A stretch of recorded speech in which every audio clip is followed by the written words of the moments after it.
Hi, welcome to a special series of Education Matters. We'll be talking about how New Jersey schools are run, a school governance primer. In this episode, we will be talking about the board superintendent relationship. And it's a very different role. With me is Kerri Wright. And I must say my two panelists here are come at school governance from different perspectives. And they were both Peter Hughes, who's a superintendent in Bergen County, but was also a board member in Morris County. And Kerri Wright, who's a school board attorney, is also a school board member in Chester Township in Morris County as well. And so they have different perspectives of how schools are run. So the first thing is, let's talk about the role of the superintendent. Peter, I'll let you go because you were superintendent. And a lot of people don't know who does what in the board. So just an overview, what are some of the decisions that a superintendent can make maybe on their own, and what are some that they might need to have some board approval on? Okay, well, thank you, Ray. Thank you for that introduction. It's nice to join you and Kerri.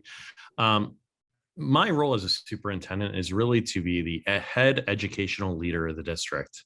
Really, I work with the board to govern the district.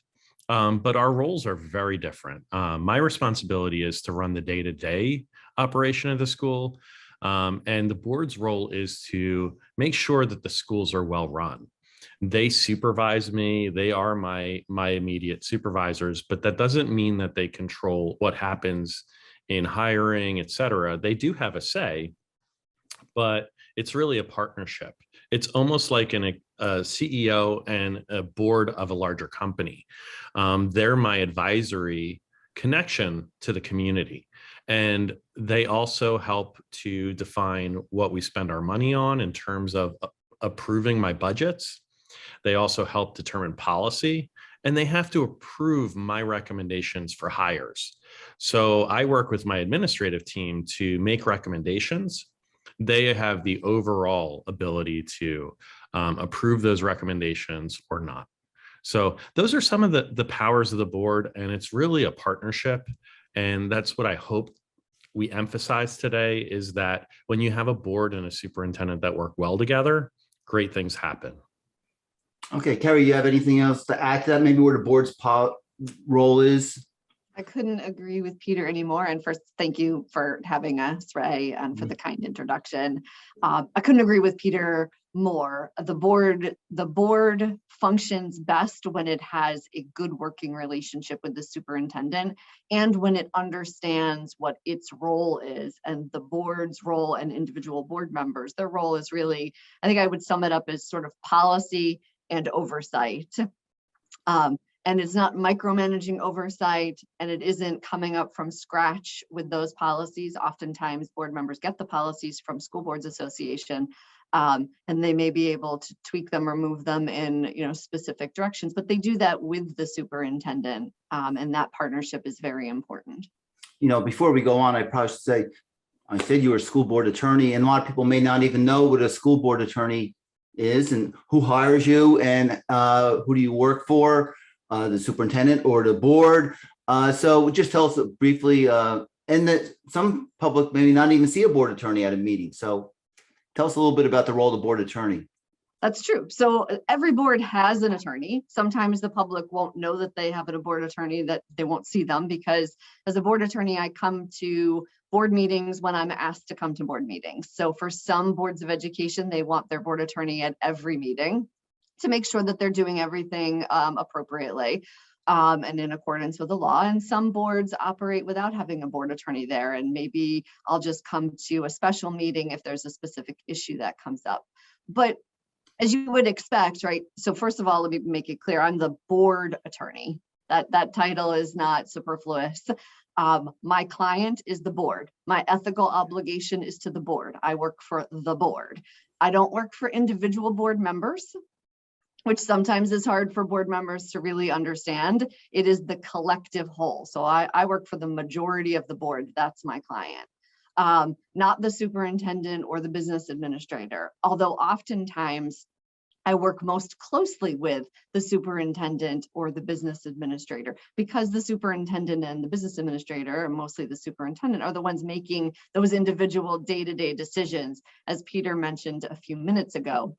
So my role is to really work closely with the superintendent, but always my ethical responsibility is to the board, and I provide the board with legal advice and guidance.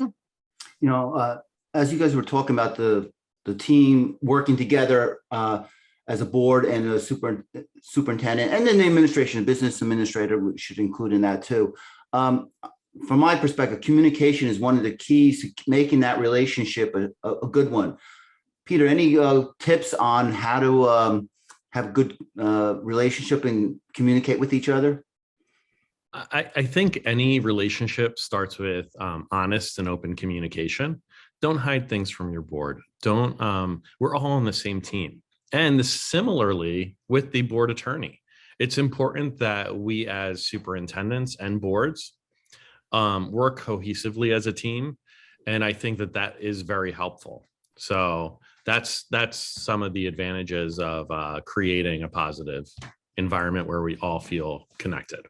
So, Kerri, any follow-up on that?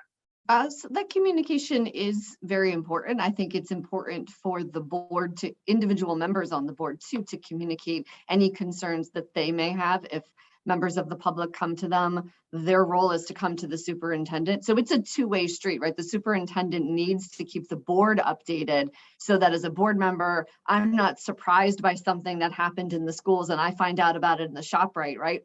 We don't want that. But also on the other side, we don't want the superintendent to be surprised by something. So it's the role of board members to make sure that they bring information to the superintendent as well. Yeah, and I would also add that you don't play gotcha with each other and surprise each other at a board meeting, whether it's the other board members or the superintendent. No one should be surprised at a board meeting. People may like surprise birthday parties, but they don't like surprises at board meetings. So we talked. The superintendent has a lot of latitude in a lot of the decision making, but people say, well, how does the board hold them accountable? And I think the evaluation process, they hired a superintendent, but the evaluation process and goal setting is really important in that relationship and holding the superintendent accountable. Kerri, do you want to talk a little bit about that process? Sure. So the law requires that the board evaluate the superintendent on an annual basis. You need to do so by a certain time period. And it's not just something that's required by the law. It is important, right? With any employment relationship, it is essential that you convey, one, your goals, right? What are the expectations? So every year boards should be setting with the superintendent, what are the goals that the board expects the superintendent to accomplish? And that's more that broad policy, right? Where do we want to go? What's our focus? Where do we want to spend our energies and our monies? And then you hold the superintendent accountable. But you can't hold the superintendent accountable if you don't provide that feedback. And that feedback is critical, and it comes in the form of that evaluation process. And I'll have to give a shout out to school boards, not because you're hosting this, but because I've worked very closely with school boards in the 15 years I've been a board member. And you make the process very easy. The forms that you use, the assistance that your local officials come out and help, you really try to make it as easy for board members as possible to do the evaluation of the superintendent. Yeah, and I would add, I think the hiring the superintendent is an important decision, but the evaluation process is really important too. That's probably one of your primary roles as a board member. Peter, you've been on both sides of an evaluation process. So what are some of your thoughts on the evaluation process? So I like the process. It actually starts with a meeting between the board members and the superintendent, and then the superintendent has some work to do. They have to actually provide evidence of how they met the goals or didn't meet the goals. And really, a lot of the goals that get set are goals that can't be attained in 1 year. Let me give you an example. improving the diversity, equity, and inclusion within the district. That's something you may work on many years and have goals that you don't complete in a year. And it's okay to have a multi-year goal. So I like the process because we as superintendents have insight into it, and we have the ability to offer our own perspectives about things that we've accomplished. And my board has an opportunity to give me feedback. Hopefully you're not waiting until the last meeting to get feedback from your board members. Hopefully you're open to it all the time. But it is a way of holding us accountable and making sure that we're both memorializing our goals as well as proceeding forward, because we use our evaluations to set next year's goals as well. It should all fall underneath of a strategic plan and a bigger vision for what kids need in our district. Okay, thank you. That brings us to the end of this episode. I'd like to thank Kerri and Peter for joining me as we discuss the role of the superintendent and the board and their interactions. Thank you.